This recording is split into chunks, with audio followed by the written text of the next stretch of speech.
বাংলার প্রকৃতির অপার সৌন্দর্যের মাঝে ঢোল সমুদ্রের দিকে শুধু নয়নাভিরাম দৃশ্যের জন্যই নয়, মাছ চাষের জন্য অত্যন্ত সম্ভাবনাময়। হ্যালো এভরিওয়ান, আসসালামু আলাইকুম, it's me Mina Islam and welcome to my another video. So guys, আজকে ঢোল সমুদ্রের দিকে ঘুরতে গিয়ে এক অসাধারণ দৃশ্য চোখে পড়লো। বিশাল নীল দিঘির মাঝখানে একটা নৌকা ভেসে যাচ্ছে, আর সেই নৌকা থেকে ধীরে ধীরে পানিতে ফেলা হচ্ছে মাছের খাবার। আমি আজকে আপনাদের সেই দৃশ্যটি দেখাবো।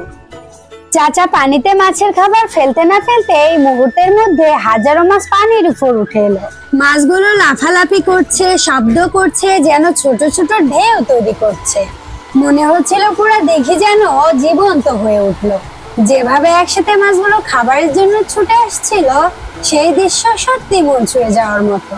এখানে মূলত রুই, কাতল, মৃগেল, তেলাপিয়া, পাঙ্গাস আর দেশি মাছ চাষ করা হয়। নিয়মিত খাবার দেওয়া, পানির মান ঠিক রাখা আর সঠিক যত্নের মাধ্যমে এত সুন্দরভাবে মাছগুলো বেড়ে উঠেছে।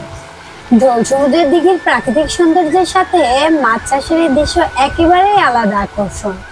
যে কেউ একবার দেখলে বুঝতে পারবে মাছ চাষ শুধু পেশা নয়, প্রকৃতির সাথে মানুষের এক অপূর্ব বন্ধন। দেখতে দেখতে চলে এসেছি আমি ভিডিও শেষের দিকে। আমাদের আবারও দেখা হবে নতুন কোনো ভিডিওতে।